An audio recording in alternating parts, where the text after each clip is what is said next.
Sosok kembar Rihanna Rihani diduga penipu bawa kabur uang 35 miliar rupiah. Inilah sosok Rihanna dan Rihani, wanita kembar tengah viral diduga menipu banyak reseller iPhone. Rihanna dan Rihani disebut membawa kabur uang para reseller senilai 35 miliar rupiah. Diungkap salah satu korban bernama Vicky Fahreza, Rihani pernah bekerja di Kementerian Perdagangan. Dari tempat kerjanya itulah pelaku diduga pertama kali melakukan penjualan ponsel kepada korban. Vicky mengatakan iPhone yang dijual Rihani ini murah, resmi dan bergaransi dan masih bersegel, sehingga banyak yang tertarik membeli iPhone dengan si kembar Rihanna dan Rihani.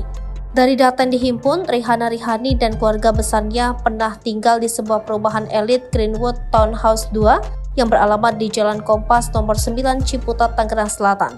Melansir dari berbagai situs jual beli daring, harga jual satu rumah di Greenwood Townhouse 2 ini mencapai miliaran rupiah. Salah seorang petugas keamanan perumahan, Slamet, membenarkan bahwa Rihanna Rihani pernah tinggal selama 2 tahun lamanya. Namun saat ini keduanya sudah pindah secara mendadak. Bahkan mereka meninggalkan barang-barangnya di dalam rumah kontrakan tersebut. Menurut pengakuan Slamet, gaya hidup Rihanna dan Rihani dikenal sangat mewah.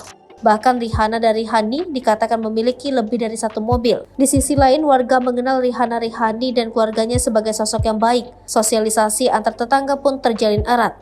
Kini sejak nama keduanya terseret kasus penipuan, keberadaan si kembar Rihanna dan Rihani tidak diketahui dan sedang diburu pihak kepolisian. Bahkan Rihani dan Rihanna berstatus daftar pencarian orang.